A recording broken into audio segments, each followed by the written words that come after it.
Mais on débute avec vous, Catherine Gentil. Un petit coup de gueule qui se passe du côté de l'ONU. Ça fait longtemps qu'on n'avait pas entendu parler de l'ONU. L'ONU qui compare la France ou qui met la France quasiment sur le même plan que l'Iran. Oui, ce fut la grande surprise, pour pas dire la stupéfaction, lors du discours du secrétaire général Antonio Guterres devant donc l'Assemblée générale des Nations Unies, qui se déroule donc une fois par an. Alors on s'attendait évidemment à ce qu'il défende l'Ukraine, ce qu'il a fait, à ce qu'il parle d'écologie, ce qu'il a fait aussi en disant notamment que l'humanité avait ouvert les portes de l'enfer concernant le dérèglement climatique. Mais il s'est ensuite attelé à parler des femmes et de leurs droits. Écoutez-le, c'est là où ça commence. Les femmes attendent toujours l'égalité des chances et des salaires, l'égalité devant la loi, la pleine valorisation de leur travail et la prise en compte de leurs opinions. Donc jusque-là, parfait, très classique pour le secrétaire. Rien de choquant là, pour l'instant. Là, pour l'instant, franchement, c'était plutôt pas mal du tout. Et c'est après, juste après, qu'il a complètement dérapé. Alors écoutez-le parce qu'il faut vraiment l'entendre pour le croire. À travers le monde, les droits des femmes sont réduits, voire supprimés, leurs libertés restreintes. Dans certains pays, les femmes et les filles sont punies parce qu'elles portent trop de vêtements, dans d'autres parce qu'elles n'en portent pas assez. Donc voilà, vous avez bien entendu, sans les citer, Antonio Guterres, mais sur un même pied d'égalité, la France et l'Iran. Alors la France, où les filles sont punies parce qu'elles portent trop de vêtements, c'est-à-dire la baya, et l'Iran où elles sont punies parce qu'elles n'en portent pas assez, c'est-à-dire celles qui ne veulent plus être voilées.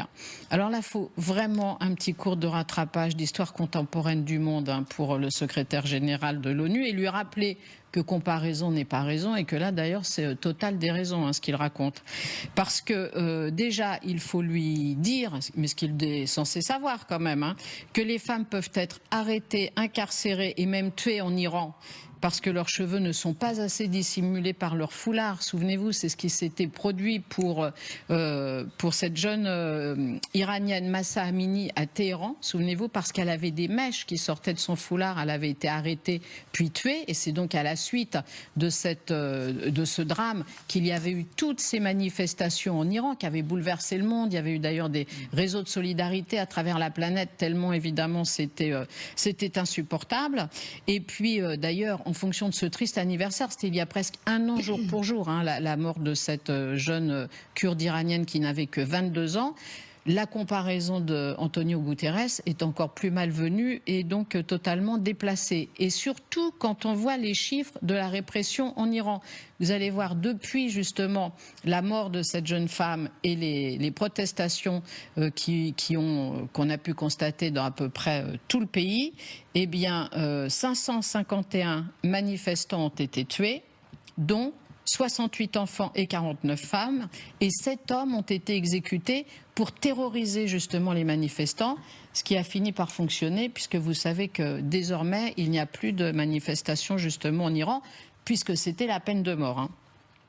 Et puis aussi, il y a une nouvelle loi, un nouveau projet de loi qui a été voté il y a quelques jours, qui renforce les sanctions contre les femmes refusant le voile, c'est-à-dire que toute femme qui le fera en plus de manière organisée, précise les mots là, alors de manière organisée, évidemment, c'est la porte ouverte à tout, pourront être condamnées à 5 ou 10 ans de prison. Donc c'est dire à quel point la répression est féroce. Et puis aussi, pour mémoire, le président iranien ultra-conservateur que vous allez voir là, Ebrahim Raïssi, dans les années 80, le voilà, participait à ce qu'on appelait le comité de la mort, c'est-à-dire qu'il décidait de quel prisonnier allait être exécuté ou pas. Donc c'est quand même un pouvoir sur lequel on n'a plus aucune question à se poser. Donc, enfin jusqu'à preuve du contraire, la situation est incomparable évidemment avec la France, où les filles ne risquent ni leur vie, ni même d'être incarcérées, torturées en fonction de leur tenue vestimentaire, ce qui rend donc la comparaison d'Antonio Guterres assez odieuse.